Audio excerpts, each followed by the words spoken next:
Hi అండి. Welcome to Rupalavanya Swaralahari channel. ఈరోజు మీకోసం ఇంకో వన్ డే స్టోరీతో వచ్చేసానండి. మొత్తం చదివిన తర్వాత ఎలా ఉందో కామెంట్స్‌లో చెప్పడం మర్చిపోవద్దు. ఇంకా కథలోకి వెళ్ళిపోదాం. కళ్యాణ మండపమంతా జనం హడావిడితో, మైక్‌లో వినిపిస్తున్న మంగళ వాయిద్యాల చప్పుడుతో కిటకిటలాడిపోతోంది.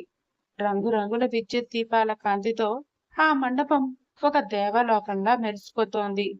వచ్చిన బంధువులంతా పట్టుబట్టలు, ఒంటి నిండా బంగారు నగలతో కలకలలాడుతున్నారు.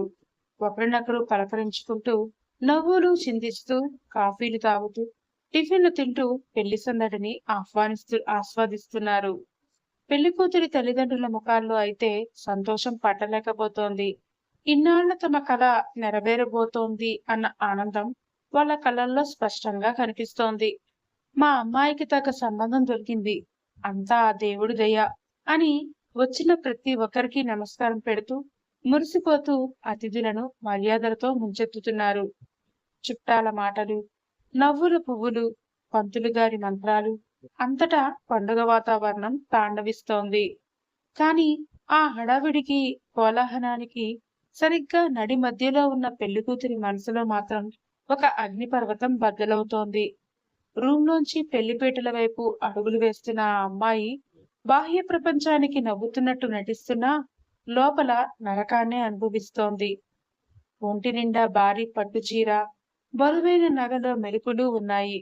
కాని ఆ మెరుపుల వెనుక ఒక నిశ్శబ్ద తుఫాను దాగుంది.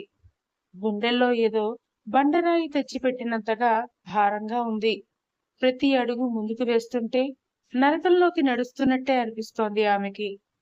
కళ్ళల్లో సుడులు తిరుగుతూ బయటికి రావడానికి తహతహలాడుతున్న కన్నీళ్లను ఎవ్వరికీ కనిపించకుండా అతి కష్టం మీద లోపలికి ఇరికించుకుంటోంది. ఏంటిది? నీకు ఈ పెళ్లి ఇష్టం లేదా? అని ఏ ఒక్కరు అడిగినా అక్కడే కూలబడి గట్టిగా ఏడ్చేలా ఉంది ఆమె పరిస్థితి. కానీ ఎదురుగా కనిపిస్తున్న కన్నవాళ్ల ఆనందం, సమాజం పరువనే ముసుగు ఆమె నోటిని నొక్కేశాయి. పక్కనే ఉన్నవాళ్ళు సరదాగా ఏదో జోక్ వేస్తే కళ్ళల్లోని బాధను దాచేస్తూ బలవంతంగా పెదవులపై ఒక చిన్న ఫేక్ స్మైల్ తెచ్చిపెట్టుకుంటోంది. పెళ్లిపేటల దగ్గరికి వచ్చేసరికి ఈసారి ఆమె గుండె ఆగిపోయినట్టే అనిపిస్తూ ఉంటుంది. అందరూ సంతోషంగా వాళ్ళనే చూస్తూ అక్షతలు పట్టుకుని వాళ్ళు ఒక్కటయ్యే ముహూర్తం కోసం ఎదురుచూస్తున్నారు. అక్కడ కూర్చుంటే తన జీవితం ఎటుపోతుందో తెలియని ఒక తీవ్రమైన భయం, దిగులు ఆమెను ఊపిరి ఆడకుండా చేస్తున్నాయి. ఎవరికీ తన మనసులోని వేదన తెలియకుండా నవ్వుల ముసుగు వెనక అనంతమైన నరకాన్ని దాచుకుంటూ బరువెక్కిన గుండెతో మెల్లగా పెళ్లిపీటల మీద వచ్చి కూర్చుంది ఆ అమ్మాయి. మంత్రాల ఘోష, బాజా భజంత్రీల మోత కళ్యాణ మండపాన్ని పోరెత్తిస్తున్నాయి. పంతులు గారు ఒక్కొక్కటిగా మంత్రాలు చదువుతూ పెళ్లి తంతును వేగంగా జరిపిస్తుంటే ఆమెకు అదంతా ఒక కలలా, తన ప్రమేయం లేని ఒక నాటకంలో బొమ్మలా అనిపిస్తోంది. సమయం ఏమాత్రం ఆగకుండా దొర్లిపోతోంది. సుముహూర్తం దగ్గర పడింది. మాంగళ్య ధారణకు సిద్ధంగా ఉండండి అని పంతులు గారు గట్టిగా చెప్పగానే మేళతాళాల శబ్దం మరింత ఎక్కువైపోయింది. అక్కడున్న వారందరి కళ్ళల్లో ఎంతో ఆతృత. పక్కనే కూర్చున్న ఆ వరుడు చేతిలోకి తాళుబొట్టు తీసుకుని పంతులు గారి సైగతో ఆమె మెడలో ఒక్కొక్కటిగా 3 ముళ్ళు వేశాడు. ఆ క్షణమే ఆమెకి తెలియకుండానే, ఆమె అనుమతితో సంబంధం లేకుండానే ఆ 3 ముళ్లతో ఆమెను పూర్తిగా తన భార్యగా మార్చేసుకున్నాడు. కానీ విచిత్రం ఏమిటంటే ఇప్పటి వరకు ఆమె అతని ముఖం ఎలా ఉంటుందో కూడా చూడలేదు. తలదించుకుని కళ్ళల్లో సుడులు తిరుగుతున్న నీళ్లను కిందకి పడకుండా ఆపుకోవడానికే ఆమె పడుతున్న తాపత్రయం ముందు పక్కన ఉన్న మనిషి ఎవరు అని చూసే స్పృహ కూడా లేదా ఆమెకి లేకుండా పోయింది. తాళి కట్టడం పూర్తవ్వగానే చుట్టాలు, బంధువులంతా ఒకరి తర్వాత ఒకరుగా జంటలుగా ముందుకు వచ్చి అక్షింతల వర్షం కురిపించసాగారు. పైనుంచి పడుతున్న ఆ అక్షింతలు కూడా ఆమెకు ఆశీర్వాదాల్లా కాకుండా పదునైన రాళ్లల్లా ఎంతో బరువుగా వచ్చి పడుతున్నట్టు అనిపిస్తున్నాయి. ప్రతి అక్షింతతో ఆమె గుండెలో బాధ మరింతగా పెరిగిపోతోంది. ఆ ఒక్క క్షణంలో ఆమె చుట్టూ ఉన్న ప్రపంచమంతా ఒకేసారి ఆగిపోయినట్టుగా అనిపిస్తూ ఉంటుంది. ఇన్నాళ్లుగా తన మనసులో నిర్మించుకున్న ఊహల ప్రపంచం, కన్న కలలు అన్నీ కళ్ళ ముందే పునాదులతో సహా కూలిపోతున్నట్టు అనిపిస్తుంటే తన జీవితం పూర్తిగా తలకిందులైపోయిందని, ఇక కోలుకోలేని ఒక చీకటి గదిలోకి నెట్టివేయబడ్డాననే కటిక నిజం ఆమెను మోగబోయేలా చేసింది. నిశ్శబ్దంగా రాలుతున్న కన్నీటి చుక్కలతో పెళ్లిపీటలపై అలాగే ముద్దుబారి కూర్చునిపోయింది. అలా కొన్ని నెలలు గడిచిపోయాయి. అది సిటీ డిస్ట్రిక్ట్ కోర్ట్. హాల్ అంతా లాయర్ల హడావిడి, కేసుల పేర్లు పిలిచే అటెండర్ల అరుపులతో ఒకలాంటి గంభీరమైన వాతావరణం నెలకొంది. బెంచ్ మీద జడ్జి గారు కేస్ ఫైల్ తిరగేస్తూ ఒకసారి కళ్ళజోడు పైనుంచి వాళ్ళిద్దరి వైపు సీరియస్ గా చూశారు. ఏంటిది? పెళ్ళయ్యి కేవలం 8 నెలలు మాత్రమే అయింది. అప్పుడే మీ ఇద్దరికి విడాకులు కావాలా? అని కోపంగా, అసహనంగా అడిగారు జడ్జి గారు. ఆ ప్రశ్నకు సమాధానం చెప్పలేక వాళ్ళిద్దరూ ఒకరి ముఖాలు ఒకరు చూసుకున్నారు. కాని ఇద్దరి నోళ్లలోంచి ఒక్క మాట కూడా బయటికి రాలేదు. అక్కడ ఉన్న నిశ్శబ్దమే వాళ్ళ మధ్య ఉన్న దూరాన్ని స్పష్టంగా చెప్పేస్తోంది. వాళ్ళ నిశ్శబ్దాన్ని చూసి జడ్జి గారు కూడా గట్టిగా నిట్టూర్చారు. చూడండి, చట్టం ఎప్పుడూ కాపురాలను కలపడానికి చూస్తుంది కానీ విడదీయడానికి కాదు. మీకు ఇంకో 3 నెలలు టైం ఇస్తున్నాను. ఈ 3 నెలలు కౌన్సిలింగ్ ఇప్పించమని రాస్తున్నాను. కౌన్సిలింగ్ కి సరిగ్గా హాజరవ్వండి. అప్పటికి కూడా మీ ఇద్దరికి కలిసి ఉండడం ఇష్టం లేకపోతే, అప్పుడు కూడా విడిపోవాలని అనిపిస్తే అప్పుడు ఆలోచించి విడాకులు ఇస్తాను.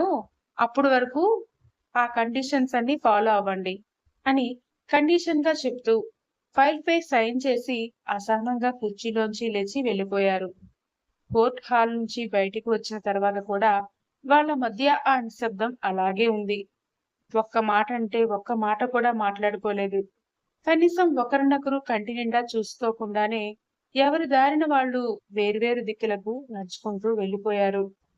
ఇంటికి రాగానే మనసంతా చిరాగ్గా, భారంగా అనిపించి మెడలో ఉన్న చున్నీ తీసి విసురుగా సోఫాలోకి విసిరేసింది.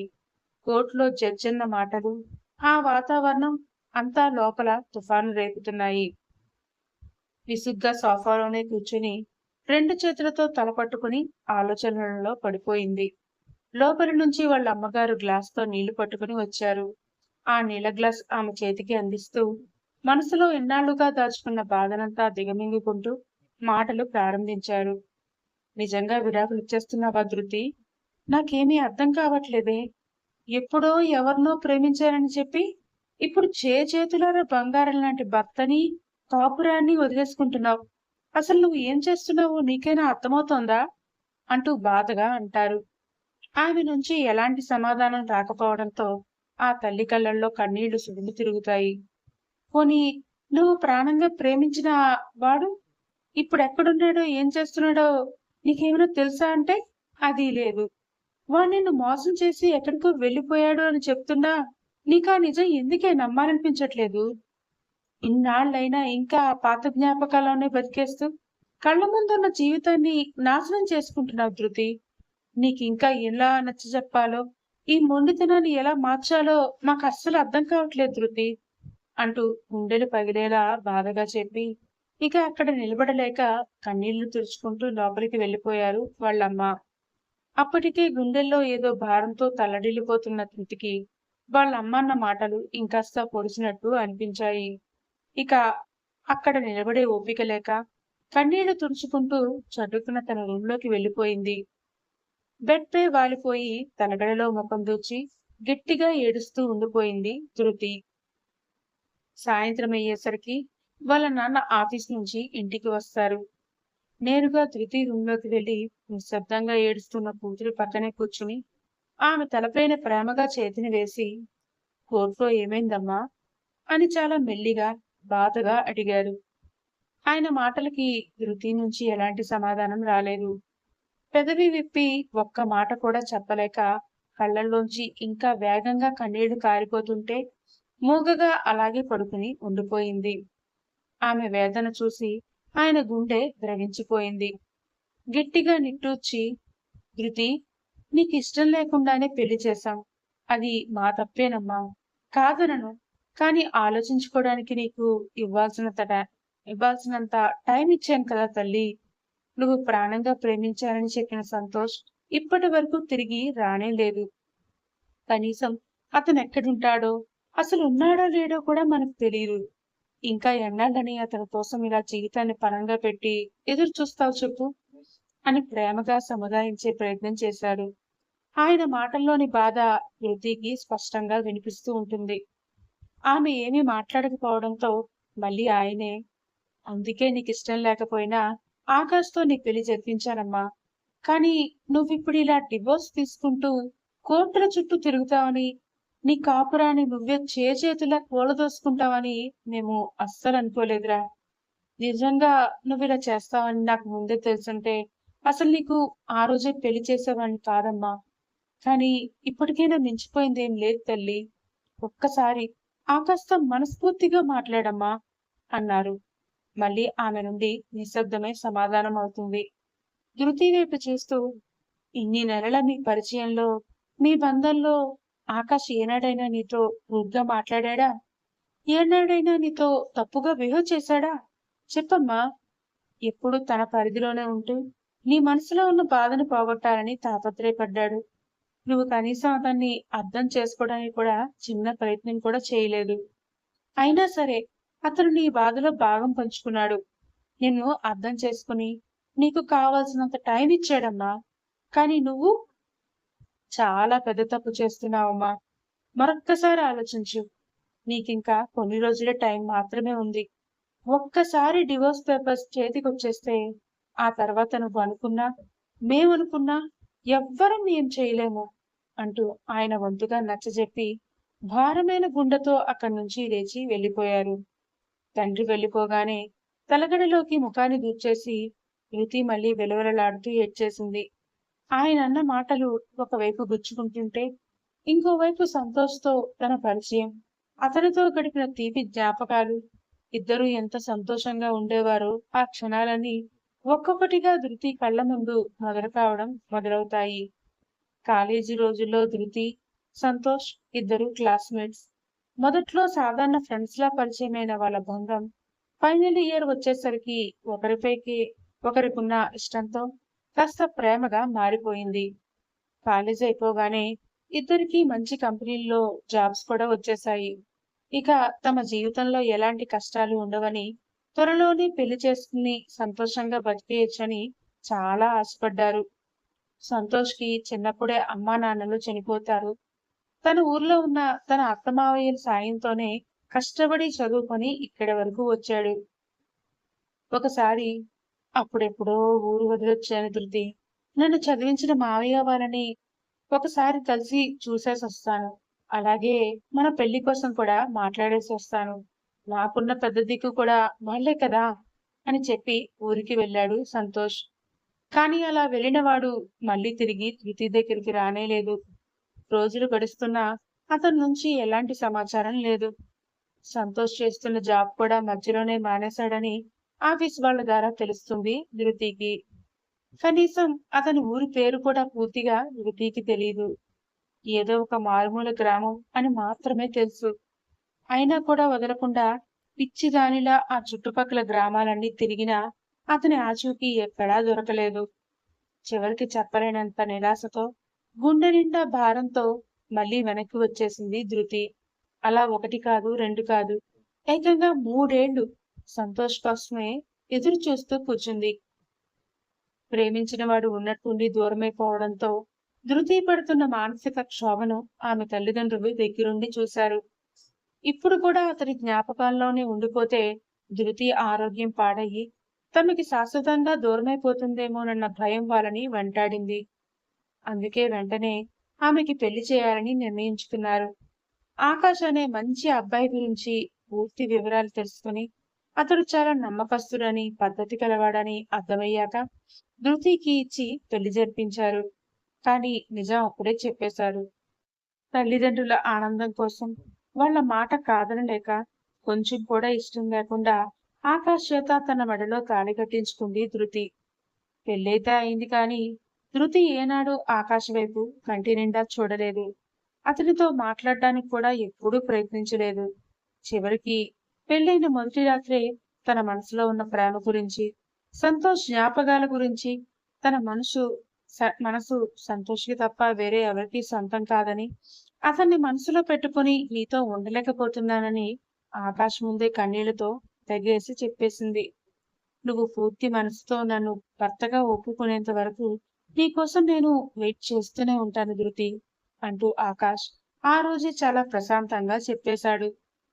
ఆ క్షణం నుంచి ఆకాష్ ఆమెకు ఏ రోజు భర్తగా హక్కు చూపించలేదు.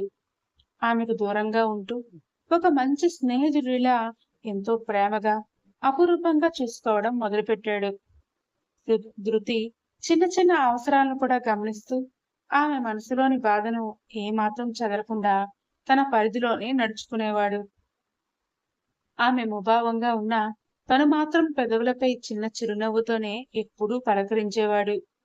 అతను చూపిస్తున్న ఆ హద్దుల్లేని ప్రేమ, అమితమైన గౌరవం ధృతికి ఒక్కోసారి గిల్టీనెస్ ని కలిగించేవి. తన వల్ల ఒక మంచి మనిషి జీవితం నాశనం అయిపోతోందేమోనన్న గుబులు ఆమెను మెల్లిమెల్లిగా లోలోపల నుండే తొలచివేసేది. కానీ మనసులో సంతోష్ రూపం చెరిగిపోక, ఇటు ఆకాష్ మంచితనానికి న్యాయం చేయలేక ఆ 8 నెలలు ఆమె అనుభవించిన నరకం అంతా ఇంతా కాదు. చివరికి ఆ నరకం నుంచి ఆకాష్నే కాదు, తనను తాను విముక్తి చేసుకోవడానికే డివోర్స్ అడిగింది.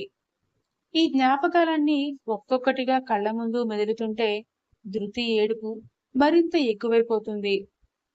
తండ్రి అన్న మాటలు, ఆకాష్ ఏనాడు బౌండరీ దాటకుండా చూపించిన ఆ స్వచ్ఛమైన ప్రేమ, ఇవన్నీ ఆమె మనసులో ఒక పెద్ద తుఫానునే సృష్టిస్తున్నాయి. ఆకాష్ ఇంట్లోకి ఆమె పెళ్లి చేసుకుని వచ్చినా కూడా అప్పటి నుండి ఎప్పుడూ తన హక్కుని, ఇష్టాలని ధృతిపై రుద్దడానికి అతను అస్సలు ప్రయత్నించలేదు.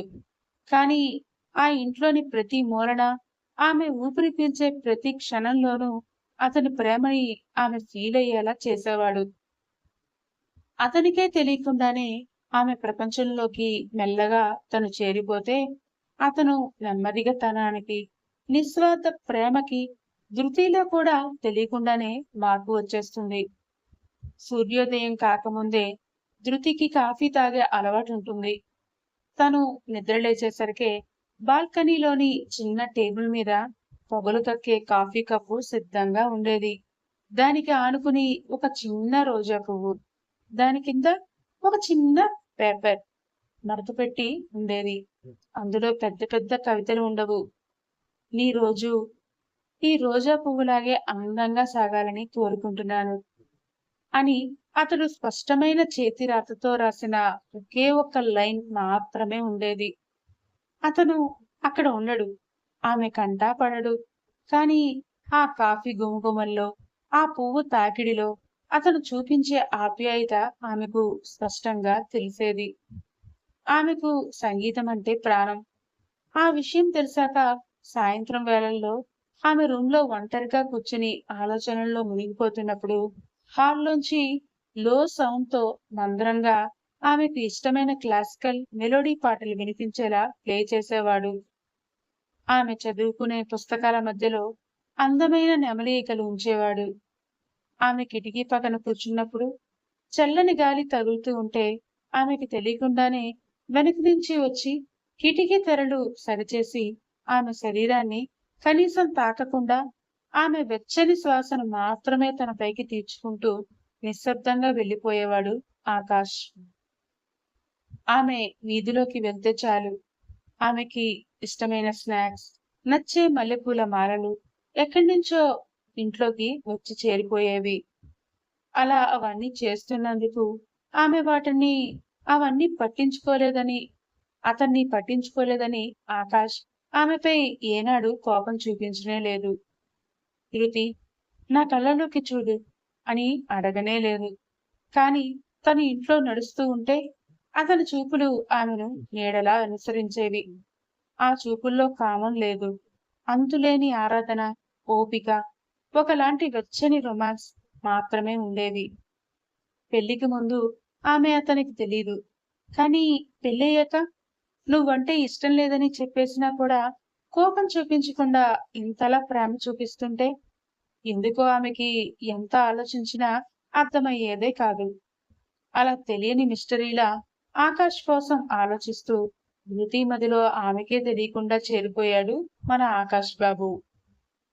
అతడి శ్వాస ఆమెకు దగ్గరగా వినిపించినా అతని శరీరం ఆమెకు తగలకుండా అత్యంత జాగ్రత్తగా నడుచుకునేవాడు.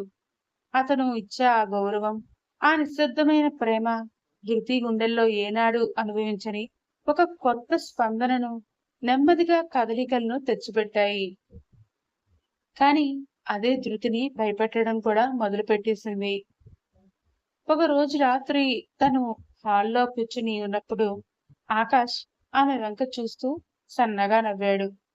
ఆ నవ్వులో ఉన్న ఆప్యాయతను చూసి ధృతి మనసు ఒక్క క్షణం నెమ్మదించింది. ఆమె పెదవులపైకి కూడా తెలియకుండానే ఒక చిన్న చిరునవ్వు రాబోయింది. వెంటనే ధృతి చెప్పలేనంత షాక్ కి గురైంది. చటుక్కున లేచి నిలబడిపోతే ఆమె గుండె దడదడ కొట్టుకోవడం మొదలైంది. తన రూంలోకి పరిగెత్తికెళ్లి తలుపులేసుకుంది. అద్దం ముందు నిలబడి తన ముఖాన్ని తానే చూసుకుంటూ పిచ్చిదానిలా ఊపిరి పీల్చుకోసాగింది. ఏంటిది? నాకు ఏమవుతోంది? అని తనలో తానే గట్టిగా అనుకుంది ధృతి. ఆమె అంతరాత్మ ఆమెను గిల్లి సరిచేస్తున్నట్టు అనిపిస్తుంటే, ధృతి, నువ్వు సంతోష్ని ప్రేమించావు.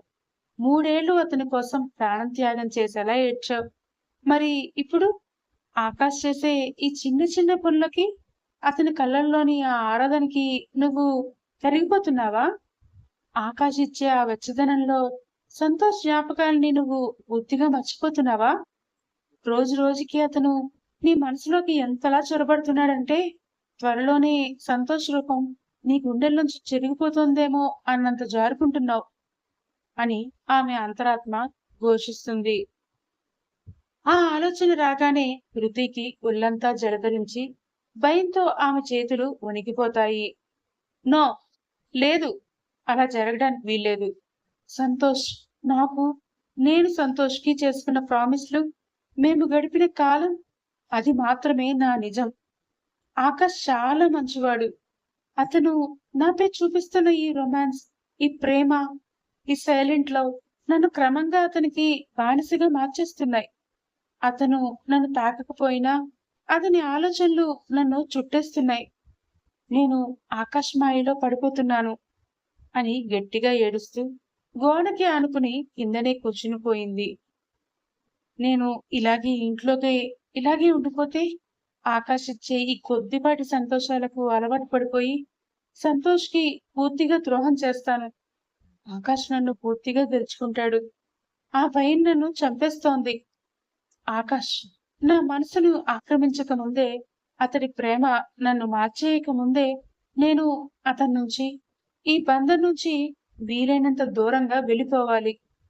విడాకులొక్కటే నన్ను ఈ గిల్టీనెస్ నుంచి, ఆకాష్ మాయ నుంచి కాపాడతాయి అని కన్నీళ్లతో దృఢంగా నిశ్చయించుకుంది ధృతి. అలా ఒకరోజు ధృతి బర్త్డే రావడంతో ఆకాష్ ఆమెకు సర్ప్రైజ్ ఇవ్వాలని అనుకుంటాడు. ధృతి గాఢంగా నిద్రపోయాక మిడ్ నైట్ మెల్లిగా లేచి హాల్ అంతా ఆమెకి ఇష్టమైన కలర్ బెలూన్స్ తో, ఆమె ఎంతో ఇష్టపడే పువ్వులతో చాలా అందంగా డెకరేట్ చేస్తాడు. హాల్ మధ్యలో చిన్న టేబుల్ పెట్టి దానిపైన ఒక కేక్ ఉంచి చుట్టూ చిన్న చిన్న క్యాండిల్స్, కలర్ఫుల్ లైట్స్ వెలిగించి అక్కడి వాతావరణాన్ని ఆమెకి ఎంతో ఇష్టమైన ఒక పార్టీ మూడ్లోకి తెచ్చి మార్చేస్తాడు. అంతా పూర్తయ్యాక మెల్లిగా వెళ్లి ధృతిని నిద్రలేపి, ఒక్కసారి బయటికి రావా ధృతి, ప్లీజ్ అని చాలా శాంతంగా మెల్లిగా పిలుస్తూ హాల్లోకి అతనే చేతిని పట్టుకొని తీసుకొస్తాడు. కళ్ళు తెరిచి ఎదురుగా ఉన్న ఆ డెకరేషన్, ఆ వెలుగులు, ఆకాశ్ పడిన శ్రమ చూసేసరికి ధృతి కళ్ళల్లో నీళ్లు తిరుగుతాయి. అంత ప్రేమగా తన కోసం అతను కష్టపడడం చూసి గుండె ఏదోలా అయిపోతుంది. హ్యాపీ బర్త్డే ధృతి, కేక్ కట్ చెయ్యు అని ఆకాష్ ఎంతో ఆశగా ప్రేమగా విష్ చేస్తుంటే ఆ కన్నీళ్లు అతనికి కనిపించకుండా తలదించుకునే కేక్ కట్ చేస్తుంది. ఒక చిన్న కేక్ పీస్ తీసి అతని నోటికి అందిస్తుంది. వెంటనే అతను ఆమె ఎదురుగా మోకాళ్ళపై కూర్చుని జేబులోంచి ఒక చిన్న అందమైన రింగ్ తీసి ఆమె వైపు చూపిస్తూ, ఇకనైనా మన జీవితంలో సంతోషంగా ఉండాలి ధృతి. అందుకే నీకు ఈ రోజు మనస్ఫూర్తిగా ప్రపోజ్ చేస్తున్నాను. I love you so much ధృతి. నీ మనసులోని ప్రేమంతా నాకు ఇవ్వాల్సిన అవసరం లేదు. నీ గుండెల్లో నాకంటూ ఒక చిన్నపాటి చోటిస్తే చాలు. ఆ చిన్న చోటుతోనే నా జీవితం మొత్తం నిన్ను ప్రాణం కంటే ఎక్కువగా ప్రేమిస్తూ గడిపిస్తాను అంటూ ఎంతో ఎమోషనల్ గా చెప్తాడు. ఆ మాటలు వినగానే ధృతికి ఏడుపు ఆపుకోవడం సాధ్యం కాదు. గొంతులోంచి మాట పెగలలేదు. ఏం చెప్పాలో, తనలోని కన్ఫ్యూజన్ ని ఎలా దాచాలో తెలియక ఒక్క క్షణం కూడా ఇంకా అక్కడ నిలబడలేకుండా వేగంగా తన రూంలోకి వెళ్ళిపోయి డోర్ లాక్ చేసుకుంటుంది. ఆకాష్ అక్కడ మోకాళ్లపైనే ఉండిపోయి ఏం చేయాలో అర్థం కాక శూన్యంలోకి చూస్తూ ఉండిపోతాడు. మరుసటి రోజు ఉదయాన్నే ధృతి తన బ్యాగ్ సర్దుకొని బయటకొచ్చి, నేను నీతో కలిసి ఉండలేను ఆకాష్. మా పుట్టింటికి వెళ్తున్నాను. మనం డివోర్స్ తీసుకుందాం అని మాత్రమే చెప్పేసి అతని వైపు కూడా కనీసం చూడకుండా అక్కడి నుంచి వెళ్ళిపోతుంది. కానీ నిజానికి ధృతి మనసులో అప్పటికే ఆకాష్ పూర్తిగా చేరిపోయాడన్నది పచ్చి నిజం. తన మనసులో వేరే ఒకరి జ్ఞాపకాలున్నాయి అని తెలిసినా కూడా భర్త అనే అధికారంతో ఆ జ్ఞాపకాలను తుడిచేయమని బెదిరించలేదు. నాకు నీ ప్రేమంతా వద్దు, నీ జీవితంలో ఒక చిన్న చోటు ఇస్తే చాలు అని అడుగుతున్న అతని అంతులేని మంచితనానికి, ఆరాధనకి ధృతి పూర్తిగా లొంగిపోయింది. అతని స్వచ్ఛమైన ప్రేమ ముందు తన మనసు పూర్తిగా ఓడిపోయింది. అందుకే ధృతిలో ఆ ఆలోచన మొదలైంది. ఇంత మంచి వ్యక్తికి నాలాంటి గందరగోళంలో ఉన్న అమ్మాయి అస్సలు కరెక్ట్ కాదు. అతడికి కంప్లీట్ సంతోషాన్ని ఇవ్వలేని నేను అతని జీవితంలో ఉండడం కరెక్ట్ కాదు అని భావించి ఆ అభిప్రాయంతోనే విడాకుల వరకు వెళ్ళింది.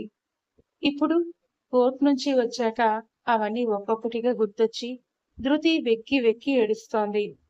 తనలో తనే రగిలిపోతోంది. తన మనసులో ఉన్న బాధని, ఆ కన్ఫ్యూజన్ ని ఎవరికీ చెప్పుకోలేకపోతోంది ధృతి. ఒకవైపు 3 ఏళ్లుగా వెంటాడుతున్న సంతోష్ జ్ఞాపకాలు, ఇంకోవైపు తన ప్రాణాన్ని సైతం దారపోయడానికి సిద్ధంగా ఉన్న ఆకాశ్ ప్రేమ. ఈ రెండింటి మధ్య ధృతి గుండె నలిగిపోతూ ఊగిసలాడుతోంది. అలా ఇంకో 2-3 రోజులు దిగులుగా ఏడుస్తూనే గడిచిపోయాయి. ఒకరోజు ఉదయాన్నే ధృతి వాళ్ళ అమ్మ రూంలోకొచ్చి, ధృతి, నీ ఫ్రెండ్ వచ్చిందిరా, బయట హాల్లో కూర్చుని వెయిట్ చేస్తోంది, రా అని చెప్పి వెళ్ళిపోయారు. ఈ టైంలో నన్ను కలవడానికి ఎవరొచ్చారు అని అనుకుంటూ కళ్ళల్లో ఉన్న నీళ్లను తుడుచుకొని మెల్లిగా బయటికి వచ్చింది ధృతి. హాల్లో కూర్చుని ఉన్న మనిషిని చూడగానే ఒక్కసారిగా ఆశ్చర్యపోయింది. తను కాలేజీలో కలిసి చదువుకున్న బెస్ట్ ఫ్రెండ్ స్వప్న. స్వప్నని చూడగానే ధృతికి పాత రోజులు గుర్తొచ్చి పెదవులపై ఒక చిన్న చిరునవ్వు తెచ్చుకుంటూ దగ్గరికి వెళ్తుంది. ఎలా ఉన్నావు స్వప్న అంటూ ప్రేమగా పలకరిస్తుంది ధృతి. ధృతిని చూసి స్వప్న కళ్ళల్లో బాధ స్పష్టంగా కనిపిస్తుంటే, నేను బాగున్నానే ధృతి, కానీ నువ్వేంటిలా అయిపోయావు? రోజు రోజుకు పీక్కుపోతున్నావు. నువ్వింకా ఆ సంతోష్ జ్ఞాపకాల్ని పట్టుకుని వేలాడుతున్నావా ఏంటి? అవన్నీ వదిలేసే ధృతి, ప్లీజ్. నీకు మంచి భర్త వచ్చాడు కదా, మీ వారితో సంతోషంగా ఉండక ఎందుకే ఇలా నీ జీవితాన్ని పాడు చేసుకుంటున్నావు? ఆ సంతోష్ని ఎందుకలా ఇంకా పట్టుకుని వేలబడుతున్నావు? వాడు నిన్ను మోసం చేశాడు అంటూ కాసేపు ఆమెకు నచ్చజెప్పే ప్రయత్నం చేస్తుంది. ఆ తర్వాత, సర్లే గాని ధృతి, నాకు నీతో చిన్న పని నుండి వచ్చాను, ఒక హెల్ప్ కావాలి అని అడుగుతుంది స్వప్న. ఏంటి స్వప్న అని ధృతి అనగానే, మనం కాలేజ్లో ఫ్రెండ్స్ అందరం కలిసి గ్రూప్ ఫోటోస్ తీసుకున్నాం కదా, ఆ పిక్స్ ఒకసారి ఇవ్వవా ప్లీజ్ అని అడుగుతుంది. ధృతికి ఆ మాట వినగానే కాస్త చిరాకేసి, ఇప్పుడు ఆ పాత ఫోటోలతో నీకేం పనులే అని విసుగ్గా అడుగుతుంది. అయ్యో, నీకు తెలీదా ధృతి, మన ఫ్రెండ్స్ అందరం కలిసేలా ఒక గెట్ టుగెదర్ పార్టీ ఆర్గనైజ్ చేద్దామని ప్లాన్ చేస్తున్నాం. మన కాలేజ్ ఫ్రెండ్ హరీష్ ఉన్నాడు కదా, దీనికంతా వాడే ప్లాన్ చేస్తున్నాడు. వాడే ఆ ఫోటోలు కావాలని అడిగాడు. మా అందరి దగ్గర ఉన్న పిక్స్ అన్నీ ఓన్లీ మొబైల్స్ లోనే ఉన్నాయి. డ్రైవ్స్ అన్నీ పోయాయి. మొబైల్స్ మారిపోయాయి. అందుకే నువ్వైతే కాలేజ్ రోజుల్లో స్పెషల్‌గా ఒక పెద్ద ఆల్బమ్ చేయించి దాచుకున్నావు కదా! అందులో ఖచ్చితంగా ఉంటాయని గుర్తొచ్చి నీ దగ్గరికే వచ్చాను అని రీజన్ చెప్తుంది స్వప్న. స్వప్న ఆల్బమ్ అని అడగానే ధృతి గుండెల్లో ఒక్కసారిగా గుణపం గుచ్చినట్టయింది. ఆ ఆల్బమ్ తన దగ్గర లేదు. అది ఆకాష్ ఇంట్లోనే ఉండిపోయింది. ఆ విషయాన్నే మర్చిపోయింది తను. ఇప్పుడు స్వప్నకి ఏం చెప్పాలో అర్థం కాక కాస్త కంగారు పడుతూనే సర్దుకొని, అది ఆ ఆల్బమ్ ఎక్కడుంది? ఇప్పుడు నేను వెతకాలి స్వప్న. నేను నీకు రేపిస్తాను. సరేనా? అని చెప్పేస్తుంది. స్వప్న కూడా ఓకే అని చెప్పి కాసేపు నార్మల్ విషయాలు మాట్లాడి అక్కడి నుంచి వాళ్ళ ఇంటికి మళ్ళీ వెళ్ళిపోతుంది. స్వప్న వెళ్ళిపోగానే ధృతి నేరుగా వాళ్ళ అమ్మ దగ్గరికి వెళ్ళి, అమ్మా, కాలేజ్ రోజుల్లో నేను చేయించుకున్న ఆల్బమ్ ఆకాష్ ఇంట్లోనే ఉండిపోయిందమ్మా. స్వప్నకి రేపిస్తానని చెప్పాను. ఇప్పుడెలా? అని అడుగుతుంది. ఇది మరీ బావుందమ్మా. దానికి నేనేం చేస్తాను? అంటూ విసుక్కుంటూ అడుగుతారు వాళ్ళమ్మ. అదేంటమ్మా అలా అంటావు? ఆ ఆల్బమ్ ఆకాష్ ఇంట్లోనే ఉండిపోయిందని చెప్తున్నా కదా! నువ్వే కాస్త వెళ్ళి తీసుకురావచ్చు కదా! అని ధృతి బ్రతిమాలుతుంటే, ఆవిడ కోపంగా వెనక్కి తిరిగి ధృతి వైపే చూస్తారు. ఏంటమ్మా? మీ ఇంటికి వెళ్ళి, మీ ఆయనతో మాట్లాడి, ఆ ఆల్బమ్ నేను పట్టుకొని రావాలా? నాకెందుకు అంత అవసరం వచ్చినంట? నీకు అంతగా కావాలంటే నువ్వే స్వయంగా వెళ్ళి పట్టుకొచ్చుకో. లేకపోతే మానేయ్. అంతేగాని నాకు మాత్రం ఇవన్నీ చెప్పకమ్మా! అని కాస్త ఘాటుగానే తేల్చి చెప్పేసి, ఆవిడ పనిలో ఆవిడ పడిపోతారు. వాళ్ళమ్మ మాటలకి ధృతికి ఏం చేయాలో పాలుపోదు. స్వప్నకి రేపిస్తానని మాట ఇచ్చేసింది. పైగా ఆ ఆల్బమ్ సంతోష్‌తో పాటు ఉన్న జ్ఞాపకం. దాంతో ఇక చేసేదేమీ లేక అప్పటికప్పుడు రెడీ అయ్యి ఒక క్యాబ్ బుక్ చేసుకుంటుంది. ఆకాష్ ఇంటికి ప్రయాణమవుతుంది. దారిలో వెళ్తూ ఎందుకైనా మంచిదని ఆకాష్‌కి ఫోన్ కాల్ చేయడం స్టార్ట్ చేస్తుంది. కానీ ఆశ్చర్యంగా ఆకాష్ ఫోన్ కంటిన్యూగా ఎంగేజ్ వస్తూనే ఉంటుంది. 1, 2 సార్లు కాదు. ఎన్ని సార్లు ట్రై చేసినా బిజీ అనే వస్తూ ఉంటుంది. సరేలే అని వేరే ఆప్షన్ లేకపోవడంతో క్యాబ్‌లోనే అక్కడికి వెళ్తుంది. కాసేపట్లోనే క్యాబ్ వెళ్ళి ఆకాష్ ఇంటి ముందు ఆగితే ఆ ఇంటిని చూసి ధృతి గుండెల్లో మళ్ళీ ఒకలాంటి దడ మొదలవుతుంది. ఆ ఇల్లు, అక్కడ అతనితో గడిపిన క్షణాలు, అతను చూపించిన ఆ సైలెంట్ లవ్ అన్నీ ఒక్కసారిగా కళ్ళ ముందు కదలాడుతుంటే భారమైన అడుగులతోనే గేటు దాటుకుని లోపలికి నడుస్తుంది. కాలింగ్ బెల్ ఎన్నిసార్లు కొట్టినా ఆకాష్ డోర్ తీయకపోయేసరికి అతడు ఇంట్లో లేడని కన్ఫర్మ్ చేసుకుంటుంది ధృతి. ఆల్బమ్ తీసుకెళ్లడం కుదరదేమోనని నిరాశతో మళ్ళీ వెనక్కి తిరుగుతుంది. సరిగ్గా అప్పుడే అంతకు ముందు వాళ్ళిద్దరూ కలిసున్నప్పుడు ఎప్పుడైనా ఇద్దరు విడివిడిగా బయటికి వెళ్లాల్సి వస్తే డోర్ లాక్ కీస్ ని బాల్కనీలోని పూలకుండి కింద పెట్టే అలవాటు ఉందనే విషయం ధృతికి గుర్తొస్తుంది. ఎందుకైనా మంచిదని చెప్పి అక్కడే ఉన్న పూలకుండి కిందన పెట్టి చేస్తుంది.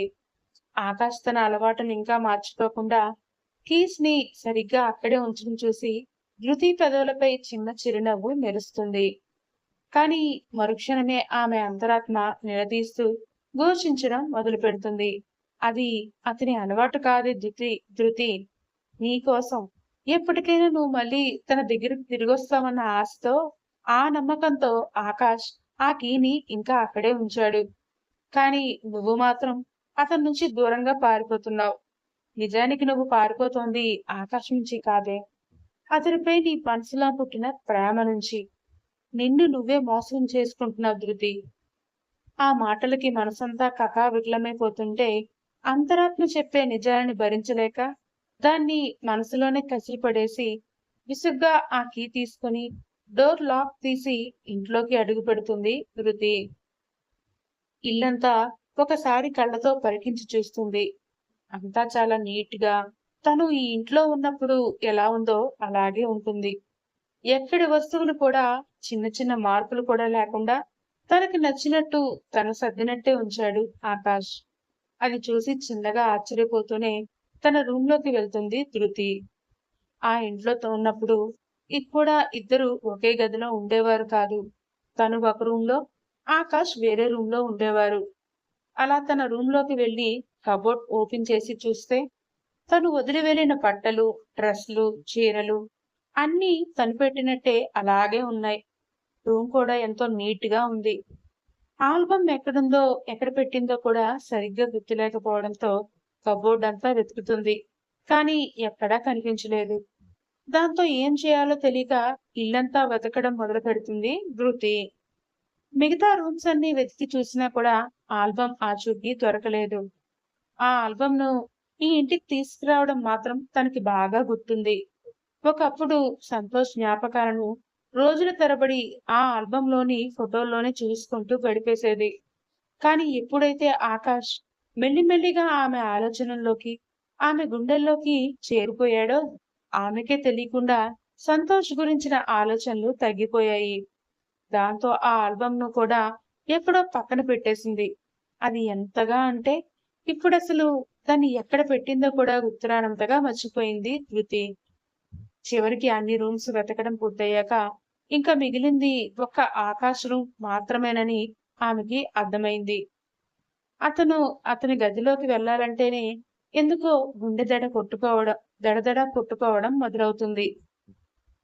తెలియని భయం, కంగారు ఆమె గుండెను చుట్టేస్తుండగా తెలియకుండానే ఆకాష్ గదివైపు అడుగులు వేస్తుంది ధృతి.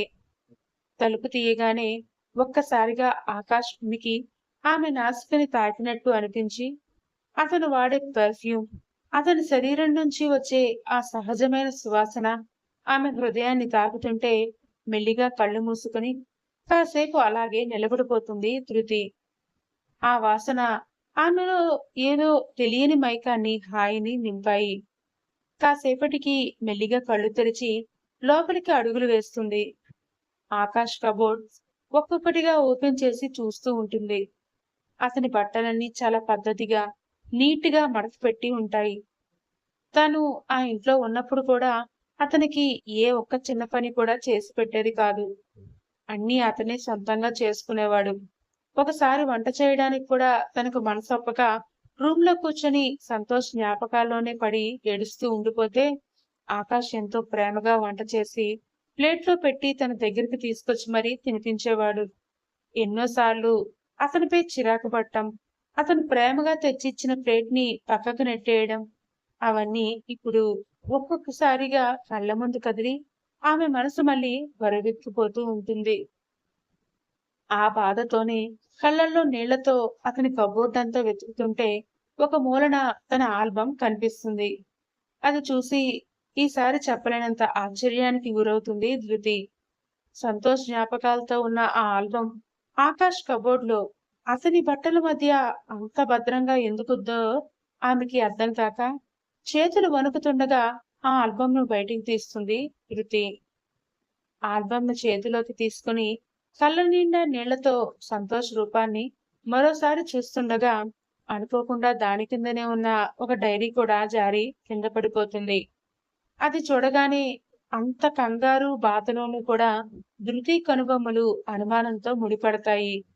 వెంటనే ఆల్బమ్‌ను పక్కన పెట్టేసి కింద పడిన ఆ డైరీని చేతిలోకి తీసుకుని తెరిచి చూస్తుంది.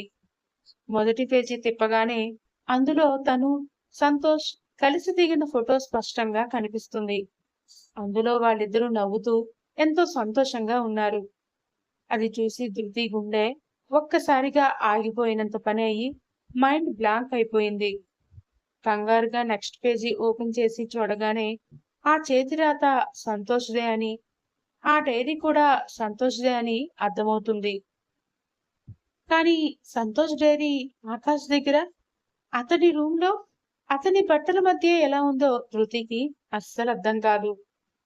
మనసంతా క్యూరియాసిటీ, భయం, అనుమానంతో నిండిపోయాయి. కాళ్ళు వణుకుతుంటే ఇక నిలబడే ఓపిక లేక అక్కడే ఉన్న బెడ్‌పై కూర్చుంటుంది.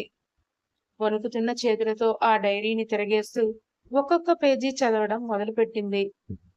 సంతోష్ రాసిన ప్రతి అక్షరం ధృతి కళ్ళ ముందు ఒక దృశ్యంలా మెదులుతూ ఉంటుంది.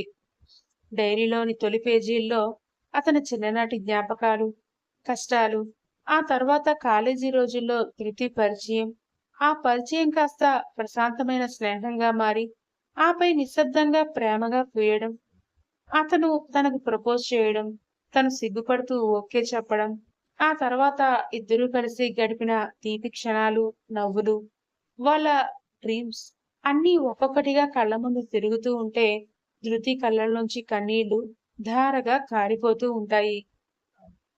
ఆ జ్ఞాపకాల పేజీలు దాటి ముందుకు తిప్పేసరికి ఒక పేజీ కన్నీటి చుక్కలతో తడిసిపోయి ముడతలు పడి కనిపిస్తుంది. ఆమె కనుబొమ్మలు గందరగోళంతో ముడిపడతాయి. ఆ తడిసిన అక్షరాల వెంట ఆమె కళ్ళు కంగారుగా పరిగెత్తడం మొదలుపెట్టాయి. ఈ రోజే హాస్పిటల్‌కి వెళ్ళొచ్చాను. చాలా రోజుల నుంచి కడుపు నొప్పి ఎక్కువగా వస్తుంటే అనవసరంగా భయపెట్టడం ఎందుకని ధృతి కూడా చెప్పకుండా లైట్ తీసుకున్నాను. కానీ ఆ నిర్లక్ష్యానికి ఫలితం లాస్ట్ స్టేజ్ క్యాన్సర్ అని ఇప్పుడే తెలిసింది. డాక్టర్ చెప్పిన మాటలు విన్నాక నా కాళ్ళు చేతులు ఆడట్లేదు. ఏం చేయాలో అస్సలు తోచట్లేదు. ఈ నిజం ధృతికి తెలిస్తే తను తట్టుకోలేదు. పిచ్చిదైపోతుంది. నేనేం చేయాలి? నీతో జీవితాంతం ఉంటానని మాటిచ్చి, ఇప్పుడిలా సగం దారిలోనే కన్నీళ్లను, ఆరని బాధను నీకు మిగుస్తున్నందుకు నన్ను క్షమించు ధృతి. అసలు నీ ప్రశాంతమైన జీవితంలోకి నేనే ఫస్టొచ్చి చాలా పెద్ద తప్పు చేశాననిపిస్తోంది. అతను పడిన ఆ నరకాన్ని, గుండె కోతను ఆ అక్షరాల్లో చదువుతుంటే ధృతి గుండెల్లో ఏదో పదునైన చాకుతో పొడిచినంత తీవ్రమైన నొప్పి మొదలైంది. పని చేస్తున్న కొద్దీ వ్యాధి తీవ్రత పెరగడం, అతను అనుభవించిన భయంకరమైన శారీరక నొప్పిని వర్ణించిన తీరు చదువుతుంటే ధృతికి ఊపిరి ఆడనంతగా ఏడుపు వచ్చేస్తుంది. ఆమె శరీరం అంతా వణికిపోతోంది. అయినా సరే చదవడం మాత్రం ఆపలేదు. ఇంకొన్ని పేజీలు తిప్పగానే మనిద్దరం పెళ్లి చేసుకుందాం సంతోష్ అని తను నన్ను అడిగింది. దానికి నేను కేవలం ఒక చిన్న చిరునవ్వును మాత్రమే ఇవ్వగలిగాను. ఏం చేయలేని అసహాయ స్థితిలో ఉన్నాను అని రాసి ఉంది. ఆ అక్షరాలు చూడగానే ధృతికి ఒక్కసారిగా ఆ రోజు గుర్తొస్తుంది. సంతోష్, అమ్మా నాన్నకి మన విషయం చెప్పేద్దాం అనుకుంటున్నాను. ఇద్దరికీ మంచి జాబ్స్ ఉన్నాయి కదా! ఇంక నీకు దూరంగా ఉండడం నా వల్ల కావడం లేదు. ఏమంటావ్? మనం పెళ్లి చేసుకుందామా? అని ఆ రోజు తను ఎంతో ఆశగా అడిగిందో, దానికి సంతోష్ సమాధానంగా చెప్పకుండా కేవలం సన్నగా నవ్వాడు. ఆ నవ్వును తన ప్రేమకు అంగీకారం అనుకుని తను ఎంతో మురిసిపోయింది ఆ రోజు. కానీ ఆ నవ్వు వెనుక అతను తన బాధని దాచుకుని ఎంతగా రగిలిపోయాడో ఈ రోజు ఈ డైరీ చదువుతుంటే గాని ధృతికి అర్థమవకుండా ఉంది. అంతలోనే నెక్స్ట్ పేజెస్ లో అతడు ఊరికి వెళ్తున్నారని చెప్పిన సందర్భం ఉంటే ధృతికి ఊరెళ్ళి వస్తానని చెప్పి ఆ నొప్పి భరించలేక హైదరాబాద్ లోనే ఒక ప్రైవేట్ హాస్పిటల్లో అడ్మిట్ అయిపోయాను. ఇంకా లేట్ చేస్తే నేనేమైపోతానో నాకు తెలుస్తూనే ఉంది. కానీ ఈసారి నేను బతికే అవకాశం లేదని డాక్టర్లు కూడా తేల్చి చెప్పేశారు. నేను చనిపోయినా ఆ వార్త ఏ రోజు ధృతి వరకు వెళ్ళకూడదు. కావాలంటే తనే నన్ను నమ్మించి మోసం చేసి వెళ్ళిపోయాడని అనుకుని నాపై కోపం పెంచుకున్నా పర్లేదు. ఆ కోపంతోనైనా నన్ను మర్చిపోయి వేరే మంచివాడిని పెళ్లి చేసుకుని జీవితాంతం సంతోషంగా ఉంటుంది. కానీ వచ్చేవాడు ధృతిని నాలాగే ప్రాణంగా చూసుకుంటాడా అన్న ఆలోచన వస్తేనే నాకు ప్రాణాలు పోయేంత భయంగా ఉంది. అందుకే ఇది తప్పైనా సరే వేరే దారి లేక నా బెస్ట్ ఫ్రెండ్ ఆకాష్‌కి ఫోన్ చేసి మొత్తం నిజమంతా చెప్పేశాను. ఆకాష్ పేరు డైరీలో కనిపించగానే ధృతి గుండె ఒక్కసారిగా ఆగిపోయినంత పని అవుతుంది. అంటే ఆకాష్‌కి సంతోష్ ముందే తెలుసా? ఆ నిజం తట్టుకోవడం ధృతి వల్ల కావడం లేదు. మైండ్ పనిచేయడం ఆగిపోయినట్టే అవుతుంది. కళ్ళల్లోంచి కన్నీళ్లు వరదలా కారుతుంటే డైరీలోని అక్షరాలు మసకగా కనిపిస్తూ చదవనివ్వకుండా ఆమెకి అడ్డుపడుతూ ఉంటాయి. చటుక్కున చిందితో కన్నీళ్లు తుడుచుకుని గుండెను రాయి చేసుకుని మళ్ళీ సంతోష్ రాసిన ఆ చివరి పేజీని చదవడం మొదలు పెడుతుంది ధృతి. ఆకాష్ చాలా మంచివాడు. నాకు చిన్నప్పటి నుంచి తెలుసు. ఖచ్చితంగా తనైతేనే నా ధృతిని నాకంటే సంతోషంగా చూసుకోగలడు. అందుకే తను మొదట వద్దని వారించినా సరే, నా ప్రాణమైన ధృతి బాధ్యతను ఆకాష్ చేతుల్లో పెడుతున్నాను. వాళ్ళిద్దరూ సంతోషంగా ఉంటే అంతే చాలు. ఇదే నా ఆఖరి కోరిక. అవే ఆ డైరీలో సంతోష్ రాసిన ఆఖరి అక్షరాలు. ఆ తర్వాత పేజీలన్నీ ఖాళీగా ఉండడంతో ఏదైనా దొరక్కపోతుందా అన్న ఆతృతతో ధృతి గబగబా చివరి పేజీ వరకు తిరగేస్తుంది. కానీ ఇంకెక్కడా ఏమీ రాసిలేదు. ఆ అక్షరాలు, ఆ కాగితాలు చూస్తుంటే అవన్నీ కొన్ని సంవత్సరాల క్రితం రాసినవని స్పష్టంగా అర్థమవుతూ ఉంటుంది ధృతికి. అంటే సంతోష్ ఇప్పుడు బతికి లేడా? ఆ ఆలోచన రాగానే ధృతి గుండె వేల ముక్కలైపోయినంత పని అవుతుంది.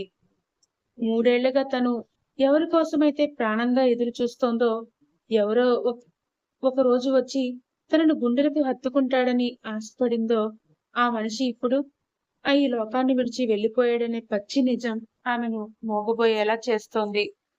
సరిగ్గా అదే క్షణంలో రూమ్ డోర్ ఓపెన్ అయ్యే శబ్దం వినిపించి అటువైపు తిరిగేసరికి ఎదురుగా ఆకాష్ నిలబడి ఉంటాడు. అతన్ని చూడగానే ధృతి చేతుల్లోంచి ఆ డైరీ జారి కింద పడిపోతుంది. ఆమె కళ్ళల్లోని కన్నీళ్లు, కింద పడిన సంతోష్ డైరీ, పక్కనే ఉన్న ఆల్బం, అవన్నీ చూడగానే ధృతి నిజమంతా చదివేసిందని ఆకాష్కి ఒక్క క్షణంలోనే అర్థమైపోతుంది. ఎదురెదురుగానే ఉన్నా కూడా ఇద్దరి మధ్య నిశ్శబ్దం పెద్ద గోడలా మారిపోతుంది. ఆకాష్ కళ్ళల్లో ఏదో తెలియని బాధ, తప్పు చేశాను అనే గిల్టీనెస్ మెరుస్తుంటే, ధృతి మాత్రం షాక్ లోంచి తేరుకోలేక అతని వైపే కళ్ళప్పగించి చూస్తూ ఉండిపోతుంది. కానీ కొన్ని క్షణాల్లోనే సంతోష్ రాసిన మాటలు గుర్తు తెచ్చుకుని ధృతి వెంటనే లేచి ఆకాష్ దగ్గరికి పరిగెత్తి అతని షర్ట్ కాలర్ పట్టుకుని పిచ్చిదానిలా ముందుకు వెనక్కి ఊపేస్తూ, మీకు సంతోష్ ముందే తెలుసా? తను మీ ఫ్రెండా? అసలు తనకేమైంది? ఇప్పుడు తను ఎక్కడున్నాడు? చెప్పండి, ప్లీజ్ చెప్పండి అంటూ గట్టిగా ఏడుస్తూ నిలదీస్తుంది. ఆకాష్ ఆమె పడుతున్న బాధను చూసి తట్టుకోలేకపోతాడు. మెల్లిగా ఆమె చేతులను తన కాలర్ నుంచి తీసి ఎంతో ఆర్ద్రతతో తన చేతుల్లోకి తీసుకుంటాడు. ఆమె కళ్ళల్లోకి నేరుగా చూస్తూ, నన్ను క్షమించు ధృతి. సంతోష్ని కాపాడుకోలేకపోయాను. వాడు మనకిక లేడు. తను ఎప్పుడో ఈ లోకాన్ని విడిచిపెట్టి వెళ్ళిపోయాడు అని చాలా బాధగా చెప్తాడు. ఆ మాట వినగానే ధృతి కాళ్ళల్లోని సత్తువంతా ఒక్కసారిగా పోయినట్టు అయిపోతుంది. గుండెల్లోంచి ఒక పెద్ద కేక వచ్చి నేలపై కూలబడిపోయి వెక్కి వెక్కి ఏడవడం మొదలు పెడుతుంది. ఇన్నాళ్లుగా గుండెల్లో దాచుకున్న ఆశలన్నీ ఒక్కసారిగా అడియాసలైపోవడంతో ఆమె తట్టుకోలేకపోతోంది. ఆకాష్ కూడా ఏమాత్రం ఆలస్యం చేయకుండా ఆమె పక్కనే నేలపై కూర్చుని ఎంతో అపురూపంగా ఆమెను తన దగ్గరికి తీసుకుని తన గుండెల్లో ఆమె తలను నిమురుతూ ఆమె పడుతున్న కన్నీటి వేదనను తనే పంచుకుంటున్నట్టు నిశ్శబ్దంగా ఓదారుస్తూ ఉండిపోతాడు.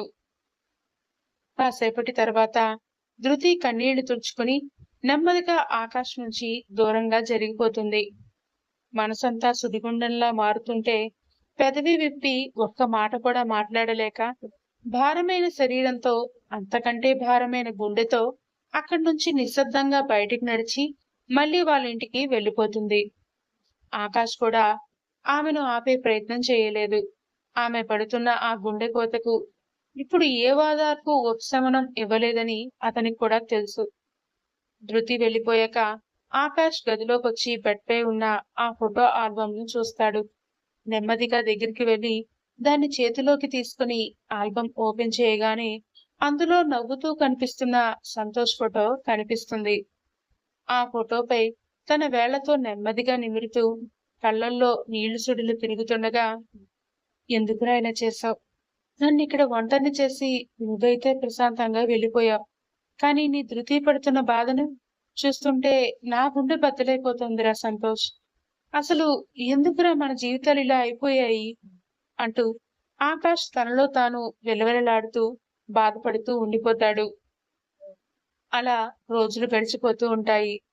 ఇన్నాళ్ళు సంతోష్ ఎక్కడో ఒక దగ్గర బతికే ఉన్నాడని చిన్న ఆశతో బతికింది ధృతి. తన పేరెంట్స్, ఫ్రెండ్స్, తెలిసిన వాళ్ళంతా సంతోష్ నిన్ను మోసం చేసి వెళ్ళిపోయాడు అని అంటుంటే, కాదు అని వారించేదే తప్ప, సంతోష్ ఎక్కడున్నాడో తనకు కూడా తెలియక చివరికి మౌనంగా ఉండిపోయేది. కానీ ఇప్పుడు కనీసం అతను ఈ లోకంలో కూడా లేడు అనే పచ్చి నిజం తెలుస్తూ ఉంటే ఆమె గుండె బద్దలైపోతోంది. కూతురి ఆవేదన చూసి తట్టుకోలేక వాళ్ళమ్మ, ఏమైంది ధృతి? ఎందుకమ్మా ఇంతలా ఏడుస్తున్నావు? అని కంగారుగా అడిగేసరికి ధృతి ఇంకా తట్టుకోలేక నిజమంతా చెప్పేసి తల్లిని గట్టిగా చుట్టేసి వెక్కి వెక్కి ఏడ్చేస్తుంది. అలా బాధల్లోనే కొన్ని రోజులు గడిచిపోతాయి. జడ్జి గారు చెప్పినట్టు కోర్టులో కౌన్సిలింగ్ కి ప్రతిసారి అటెండ్ అవుతూనే ఉంటారు ధృతి ఇంకా ఆకాష్.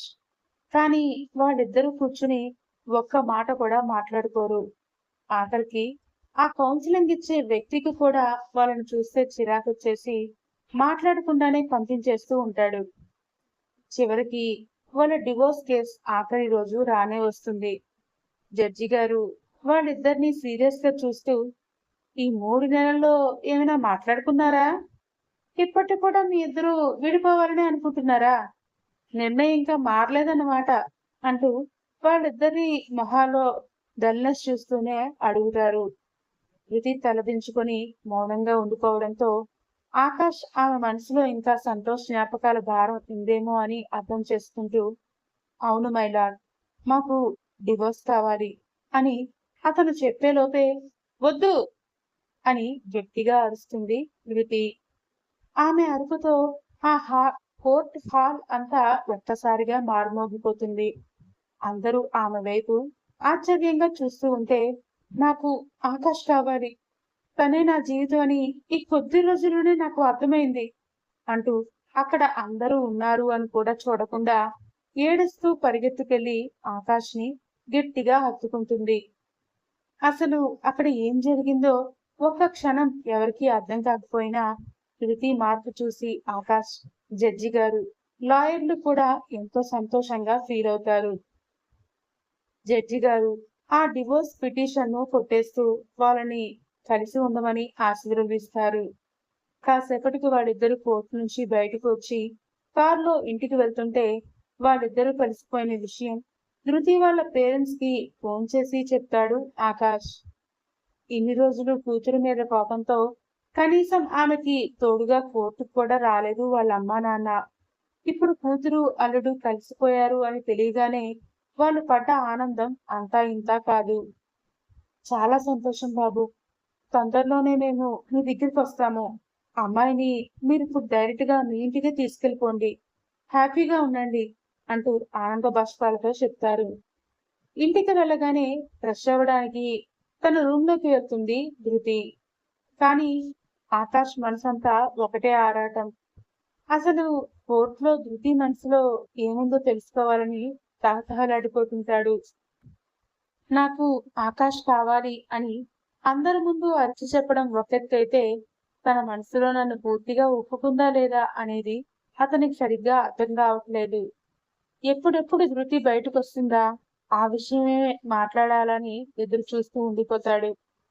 ధృతి మెల్లిగా ఫ్రెష్ అయ్యి తన రూమ్ లోంచి రాగానే ఆకాష్ తన వైపే అలా చూస్తుండడం గమనించి, ఏమైంది, ఎందుకలా చూస్తున్నావు ఆకాష్ అని అడుగుతుంది. ఆకాష్ ఆమె కళ్ళలోకి ఆశగా చూస్తూ, నువ్వు నిజంగానే నాతో జీవితాంతం ఉండాలని అనుకుంటున్నావా ధృతి అంటూ ప్రేమగా అడుగుతాడు. ఆమె పెదవులపై ఒక అందమైన చిరునవ్వు వికసిస్తుంది. నెమ్మదిగా అతని దగ్గరికి వెళ్లి అతని మెడ చుట్టూ చేతులు వేసి గట్టిగా హత్తుకుంటుంది. ఇన్నాళ్ళు నేను సంతోష్ కోసం ఎదురు చూస్తూ ఉన్నాను అనుకుంటున్నావా ఆకాష్? ఎప్పుడైతే నువ్వు నా మీద ఎనలేని హద్దుల్లేని నిస్వార్థమైన ప్రేమను చూపించావో మెల్లిమెల్లిగా నేను నీ ప్రేమలో పడిపోయాను. మరి సంతోష్ మీద ఉన్నది ప్రేమ కాదా అంటే నాకు తెలీదు.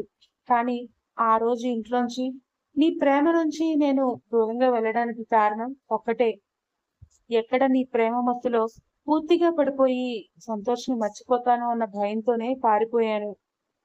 ఆకాష్ గుండె చప్పుడు వింటూ మరింత ప్రేమగా చెప్తుంది ధృతి.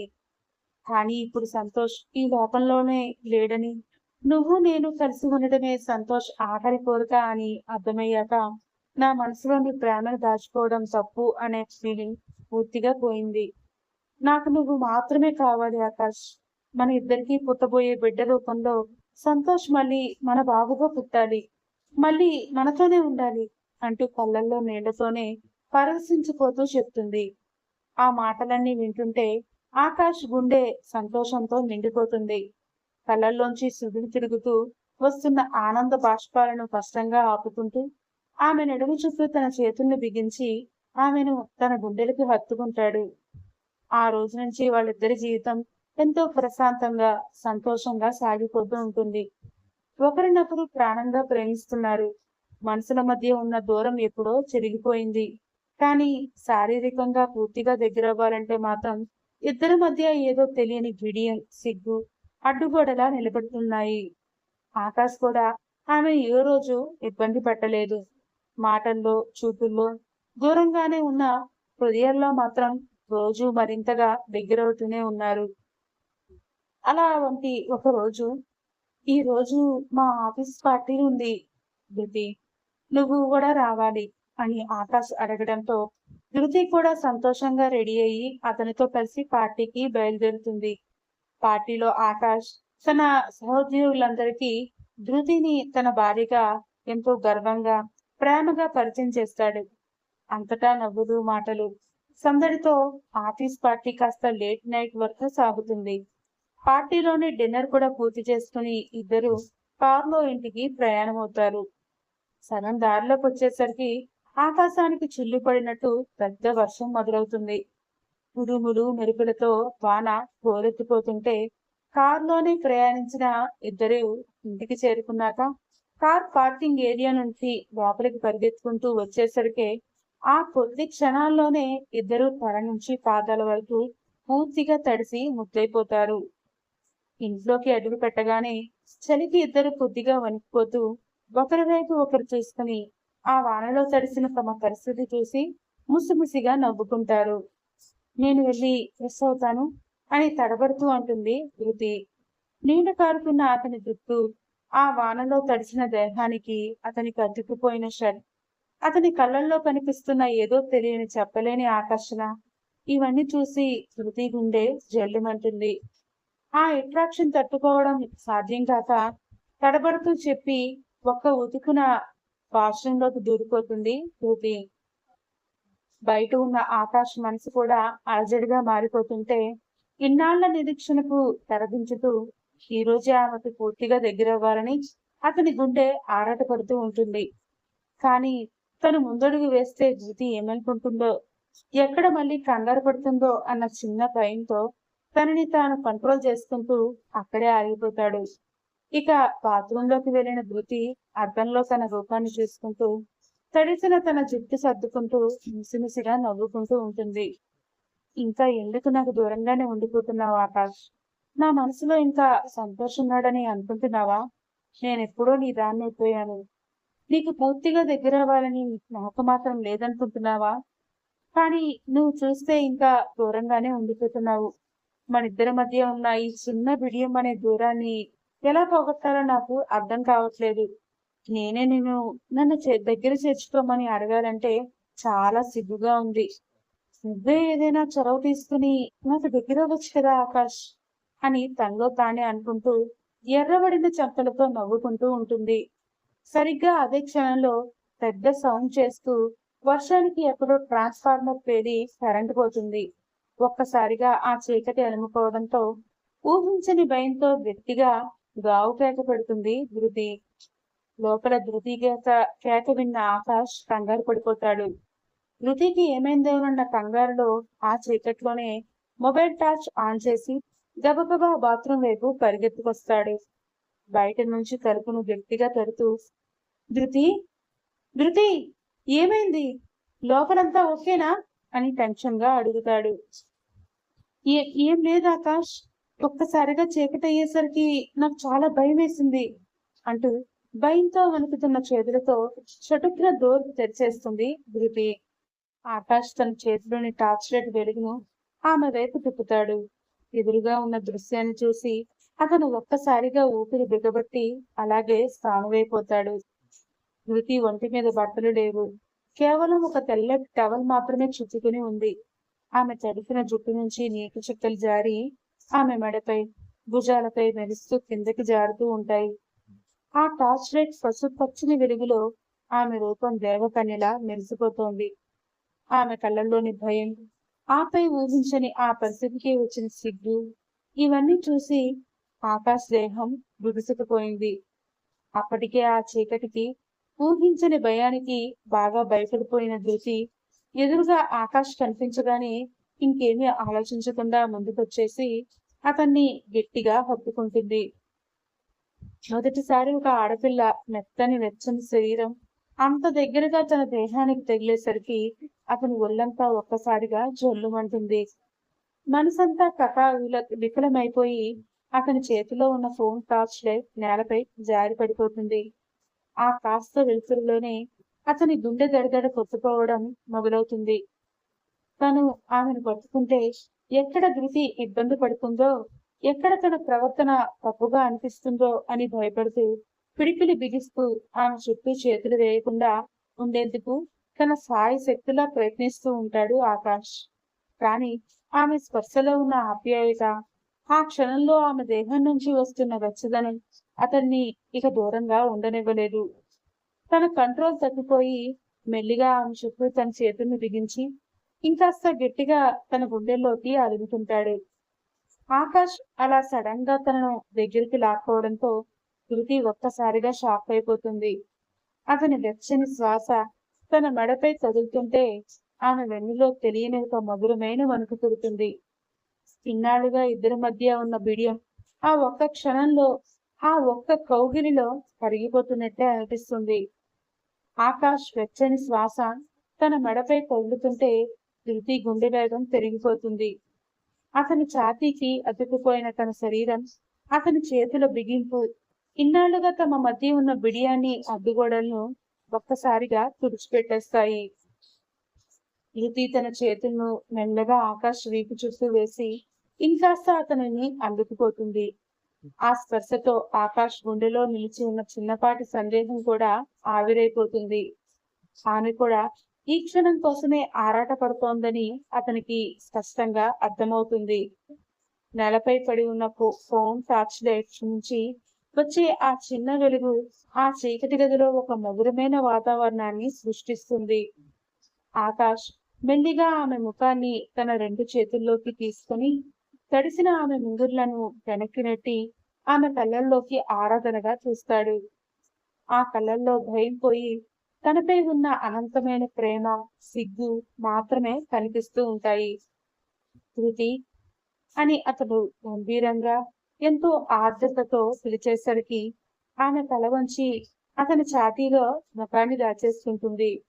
ఆకాష్ ఇంకా ఆగలేకపోతాడు. ఆమె నడుము దగ్గర పట్టుకుని ఎంతో తేలికగా చేతుల్లోకి ఎత్తుకుంటాడు. ఆమె చుట్టుకున్న టవల్ కొద్దిగా జారుతున్నా కూడా పట్టించుకోకుండా ఆమె పెదవుల దగ్గర తన శ్వాస తగిలేలా దగ్గరకు తీసుకుని మెల్లిగా బెడ్ వైపు నడుస్తాడు. బెడ్ పై ఆమెను నెమ్మదిగా పడుకోబెట్టి తను కూడా ఆమె పక్కనే చేరిపోతాడు. ఆకాష్ వేళ్లు ఆమె నుదుటి నుంచి మెల్లిగా కిందకి జారుతూ కనుబొమ్మలను చెంపలను తాకుతూ ఆమె పెదవులపై వాలాయి. ధృతి కళ్ళు మూసుకుని అతని స్పర్శను ఆస్వాదిస్తూ వణుకుతున్న పెదవులతో అతనికి మరింత దగ్గరైంది. అతను ఆమె వానచుక్కలతో తడిసిన నుదుటిపై ఎంతో ప్రేమగా ముద్దు పెడుతూ ఉంటాడు. అక్కడి నుంచి అతని పెదవులు ఆమె కళ్ళపై, చెంపలపై, మెడపై వాలుతూ వెళ్తుంటే ధృతి అతని షర్ట్ను గట్టిగా పట్టుకుని అతడిని తన పైకి లాక్కుంటుంది. అప్పటి వరకు ఆకాష్ చూపించిన ఆప్యాయత, ఆ కాస్త చీకట్లో అతని కళ్ళల్లో మెరిసిన ప్రేమ ధృతిని పూర్తిగా మైకంలో ముంచేస్తాయి. కనీసం ఆమెను ఊపిరి కూడా సరిగ్గా తీసుకోనివ్వకుండా చటుక్కున ఆమె పెదాలను తన పెదాల్లోకి తీసుకుంటాడు. అతని స్పర్శతో ధృతి నరాల్లో ఒక్కసారిగా వేడి పోటెత్తుతుంది. ఇన్నాళ్లుగా అణిచిపెట్టుకున్న కోరికలన్నీ ఒక్కసారిగా అగ్నిపర్వతంలా బద్దలయ్యాయి. అతని ముద్దులోని తీవ్రతకు ఆమె ఒళ్ళు జల్లుమంటూ ఉంటే అతని చేతులు ఆమె దేహంపై మెల్లిగా కదులుతూ పరువాలన్నింటినీ ఎర్రగా మార్చేస్తూ ఉంటాయి.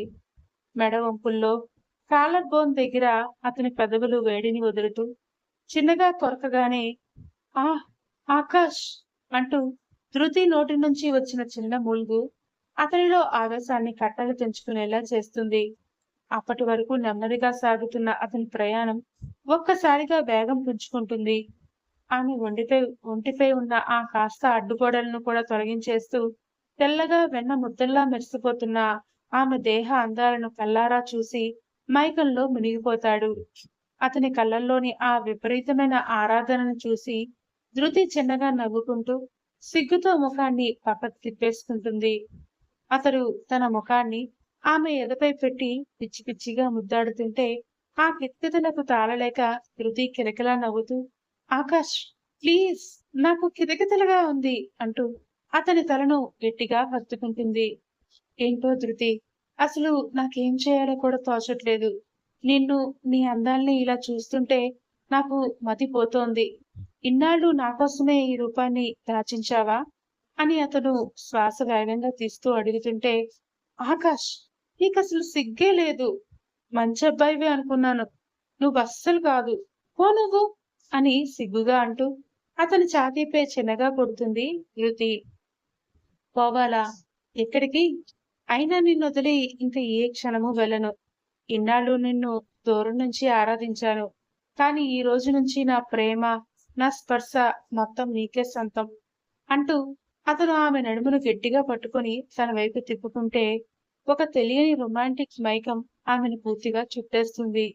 ఆ ఆనందంలో కళ్ళు మూసుకుని ఇన్నాళ్ళు మనం దూరంగా ఉన్నది చాలు, ఇంకా ఈ దూరాలు వద్దు అంటూ అతన్ని మరింతగా గట్టిగా హత్తుకుంటుంది ధృతి. ఆ మాట వినగానే ఆకాశంలోని నిగ్రహం కళ్ళాలు తెచ్చుకుంటుంది. అతడు ఆమె పైకి దూకినట్టే వెళ్లి అతని రెండు చేతుల పిడికిళ్లలో ఆమెను బంధించి తన కోరిక అంతటినీ ఆమెపై కురిపించడం మొదలు పెడతాడు. ఆ శృంగార మాయకు ధృతి పూర్తిగా లొంగిపోయి తన భర్త ప్రేమకు, అతని దాసోహానికి తనని తాను పూర్తిగా అర్పించుకుంటుంది. చాలాసేపటి వరకు ఆమె సమ్మోహన రూపంలోనే ఉండిపోతూ ఆమె పరివారను మనసారా ఆస్వాదిస్తున్న అతడితో ఆకాష్ ప్లీజ్ నన్ను నీలో పూర్తిగా దాచేసుకోవా అంటూ ధృతి సిగ్గుపడుతూ నవ్వుతూ మొహాన్ని అతని గుండెల్లో దాచేస్తుంది. ఏంటో ధృతి, ఈ నిమిషం నిన్ను వదిలి ఎక్కడికి వెళ్లాలని లేదు. ఇక్కడే నీ కౌగిల్లోనే ఉండిపోవాలని ఉంది. ఎంత ముద్దాడినా నీపై నాకున్న ఆరాధన తీరట్లేదు అంటూ అతని పెదవులు ఆమె నాభిని చేరి అక్కడ వేడి ముద్దులతో లోతులు కొలుస్తూ ఉంటే ధృతి శరీరంలో రక్తం ఉరకలేసి తనని తాను పైకి విల్లులా ఉంచుతూ అతనికి సహకరిస్తుంది. అతని స్పర్శ ఆమెలోని వేడిని పరాకాష్ఠకి తీసుకెళ్తుంది. ఆకాష్ ప్లీజ్ ఇంక నన్ను నీలో కలుపుకో అంటూ ఆమె ఆతృతగా అడిగేసరికి అతను ఆమె పెదాలను మళ్ళీ తన పెదాలతో మూసేసి ఆమె ఆడదనంలోనికి మెల్లిగా ప్రవేశిస్తాడు. అంటూ చిన్నగా నొప్పిని అనిపించి ఆమె అరిచిన ధృతి ఒక్క క్షణం అంటూ అతను తన వేగాన్ని మరింతగా పెంచాడు. కొన్ని క్షణాల్లోనే ఆ నొప్పి మాయమై ఆమెలో కోరికల సుడిగుండం మొదలవుతుంది. అతనికి ఎదురొత్తులు ఇస్తూ సహకరిస్తుంటే ఆమె పొందిన ఆ సంతృప్తి చూసి అతడిలో చిన్నగా గర్వం ఉప్పొంగింది. ఆమె అతని వీపు చుట్టూ చేతుల్ని బిగించి గట్టిగా అదుముకుంటూ అతని నడుమును చుట్టూ తన కాళ్లను పెనవేస్తుంది. ఇద్దరి ఊపిరులు వేగంగా మారిపోతుండగా ఆ రసక్రీడలో ఇద్దరూ సంపూర్ణమైన సంతోషాన్ని ఆస్వాదిస్తారు. చివరికి ఒకరిలో ఒకరు ఐక్యమైపోయి ఆ మైకంలో ఒకరిపై ఒకరు అలసిపోయి పడిపోతారు. అంత ఏసి చలిలో కూడా వాళ్ళ శరీరాలకు పట్టిన చెమట ఆ క్షణాల తీవ్రతను తెలియజేస్తూ ఉంటుంది. కాని ఆ విశ్రాంతి కూడా కాసేపే. గంట కూడా గడవక ముందే మళ్ళీ ఆమెను ముద్దాడుతూ "శృతి, మరోసారి కావాలి" అంటూ అతను ఆమెను మళ్ళీ ప్రేమ సుడిగుండంలో ముంచేస్తాడు. అలా ఆ రాత్రంతా ఎన్నోసార్లు ఒకటైపోగా తెల్లవారుతుండగా మెల్లిగా అతనికి దూరం జరిగి తడబడుతున్న కాళ్ళతో కష్టంగా చీర కట్టుకుని బయటికి వెళ్తుంది ధృతి. తన ఆకాశ ప్రేమ, అతని స్పర్శ ఇచ్చిన మైకం ఆమె ముఖంలో ఒక కొత్త కాంతిని, ఎప్పటికీ జరగని సిగ్గును నింపేస్తాయి. అలా సంతోషంగా వాళ్ళ జీవితాల్లో నడిచిపోగా కొన్ని నెలల తర్వాత ధృతి ప్రెగ్నెంట్ అని తెలిసిన రోజు నుంచి ఆకాష్ ఆమెను అడుగు తీసి అడుగు వేయనివ్వకుండా కంటికి రెప్పలా చూసుకుంటూ ఉంటాడు. ధృతి కళ్ళల్లో ఇప్పుడు ఎలాంటి బాధ లేదు. నిండుగా, ఒక గృహిణిగా, కాబోయే తల్లిగా ఆమె ముఖంలో ఒక ప్రత్యేకమైన కాంతి మెరిసిపోతూ ఉంటుంది. హాస్పిటల్ లేబర్ రూమ్ బయట ఆకాష్, ధృతి తల్లిదండ్రులు కంగారుగా అటు ఇటు తిరుగుతూ ఉంటే కొద్దిసేపటికే లోపల నుంచి డాక్టర్ బయటకొచ్చి చిరునవ్వుతో, కంగ్రాచులేషన్స్ ఆకాష్ గారు, మీకు పన్నంటి మగబిడ్డ పుట్టాడు.